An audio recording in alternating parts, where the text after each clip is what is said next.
नमस्कार दोस्तों, मेरा नाम अर्जुन बागवान है और आप सभी लोगों का स्वागत करता हूं आपके अपने YouTube channel achieve your dreams पर। मैं आशा करता हूं कि आप सभी लोग अपनी तैयारी में व्यस्त होंगे और मस्त होंगे और साथ में मॉक टेस्ट भी दे रहे होंगे।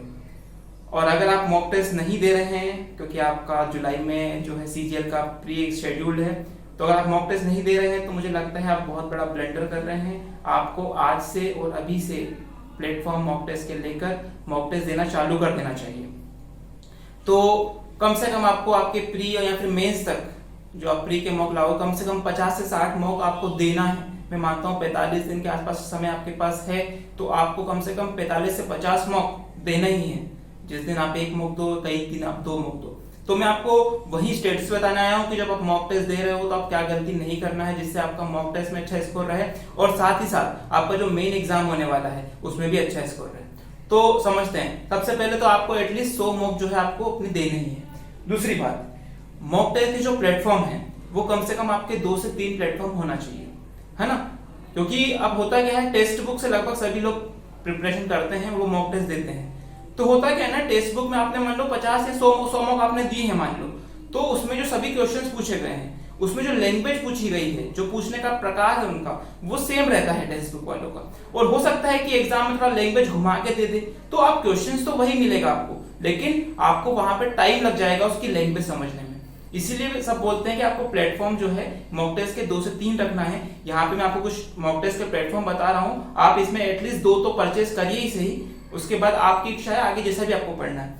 दूसरी बात, टेस्ट देते टाइम जो है बच्चे क्या गलती करते हैं, टेस्ट देते हैं और बार बार जो टाइम वॉच होती है, पता चल रहा है अभी 60 मिनट बचे थे, एक क्वेश्चन पे 2 मिनट लगा दी, 58 मिनट बचे हैं, तो वो देखते रहते हैं बार बार टाइम वॉच को।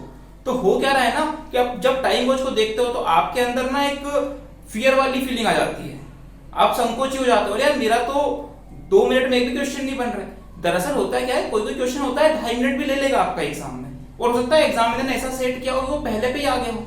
तो आपको क्या करना है ना, किसी भी क्वेश्चन में 2 से 2.5 मिनट आप दो, अच्छे से बन गया तो वेल एंड गुड है, नहीं बना तो फिर वहां स्किप करो आप। लेकिन बार बार टाइम वॉच को देखने से जब आप देखते हो ना, तो आपकी जो पटरी पे गाड़ी चल रही होती है वो उतर जाती है। आप आने वाले क्वेश्चंस को भी इतनी हड़बड़ाहट में अटेम्प्ट करते हो कि वो गलत होने के चांसेस होते हैं। तो दूसरी गलती ये नहीं करनी है आपको कि आपको टाइम पे बार बार नहीं फोकस करना है। आप हाँ, एक सेक्शन आपका कंप्लीट होने वाला हो तो आपको लगे कि हाँ आप टाइम देख रहे हैं, कितना टाइम बचा है, उसके अकॉर्डिंग आपका स्पीड मेंटेन करो। लेकिन हर क्वेश्चन अटेम्प्ट करने के बाद बार बार टाइम वॉच को मत देखो। ये गलती होने के कारण बता रहा हूँ बहुत सारे बच्चों के मार्क्स कम हो जाते हैं एग्जाम्स में, है ना।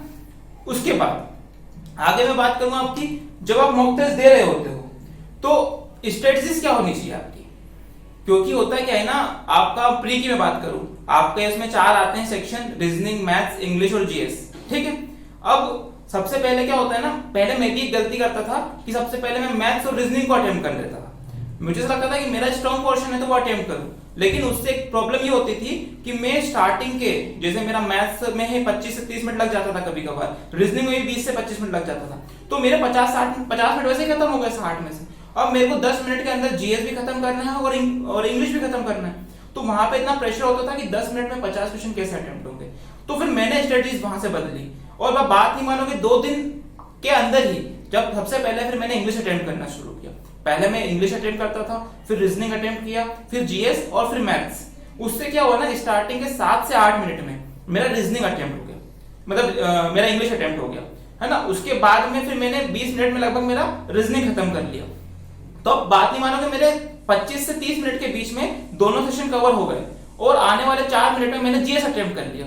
तो मेरे पास मैथ्स के लिए एटलीस्ट 25 मिनट बच जाते थे और मैं अच्छे से भी अटेम्प्ट करता था तो मेरे 20 मिनट के आसपास मैथ्स हो जाता था। कभी कभार टफ आया तो 25 मिनट लग गए, लेकिन 20 मिनट में जब मैथ्स हो जाता था तो मैंने जो रीजनिंग के क्वेश्चन छोड़े हुए होते हैं, हो सकता है 20 मिनट में मेरे से कुछ कम क्वेश्चन अटेम्प्ट हुए हैं, इंग्लिश में मैंने कुछ मार्क फॉर रिव्यू लगा दिए हूं, तो वहां पे मेरा टाइम भी बचने लगा और उसके कारण जो मेरा 8-10 नंबर का जो कम स्कोर आ रहा था वो इंप्रूव हो गया।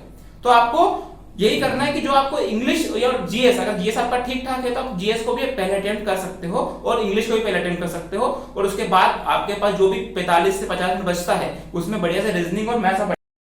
अंतिम बात, जिस दिन आपका पेपर हो उस दिन आपको एक बात ध्यान रखनी है, या तो आप सब बोलते हैं कि थोड़ा सा मीठा मुंह करके जाइए, अच्छी बात है, आप थोड़ा सा कुछ भी चॉकलेट वगैरह अपने साथ लिए और एग्जाम के 5-10 मिनट पहले जब आपका पेपर में एंट्री हो उससे पहले खा लीजिए तो आपका मूड ठीक रहता है। उसके अलावा एक चीज बताता हूं, ये प्री के लिए तो ठीक है, मेंस के लिए बहुत सही बात होगी कि जब आपका जिस दिन पेपर हो, मान लो 9 बजे आपका मेंस का पेपर हुआ या फिर प्री का पेपर भी इस टाइम में, उसके पहले थोड़ा सा नेट प्रैक्टिस करके जाए। नेट प्रैक्टिस से मेरा क्या मतलब है कि जैसे आप मैथ्स का पेपर आपका होने वाला है शुरुआत में, मेंस के लिए बात करूं मैं, तो आप ना मैथ्स के थोड़े से सुबह सुबह उठ के कैलकुलेशन थोड़ा सा करिए, है ना। क्योंकि होता है ना, आप एकदम एग्जाम में जाते हो, तुरंत आपको सडनली मैथ्स करने को आ गया तो आप 3 × 2 भी 5 लिख के आ जाते हो। ये मेरे साथ भी हुआ है बहुत बार। तो मैं क्या करता था ना कि पहले थोड़ा सा 15 मिनट सुबह निकाले कैसे भी मैंने, या फिर जाने में अगर टाइम मिला है मुझे, रिक्शा में बैठा हूं तो भी माइंड में सोच रहा हूँ कि 18 × 2 कितना होगा, 82 × 2 कितना होगा, मतलब माइंड में कैलकुलेशन। तो उससे क्या होता है ना कि आपको जो एग्जाम पे जो है प्रेशर नहीं पड़ेगा, है ना। आप इजीली मतलब आपको ऐसा लगेगा कि हाल करके आया हूं मैं। कोई भी चीज आप प्रैक्टिस कर लेते हो ना, उसके बाद उसको अप्लाई करते हो तो इजीली बन जाती है। तो ये कुछ चीजें हैं मॉक के बारे में जो आप अगर अप्लाई करते हो तो मैं मानता हूं आपका मॉक में स्कोर जो है वो इंप्रूव हो जाएगा। और कोई डाउट आपको लगता है तो आप मुझसे कमेंट सेक्शन में पूछ सकते हो। और ऐसी इंफॉर्मेटिव वीडियो के लिए जुड़े रहिए आपके अपने YouTube channel achieve your dreams के साथ। नमस्कार।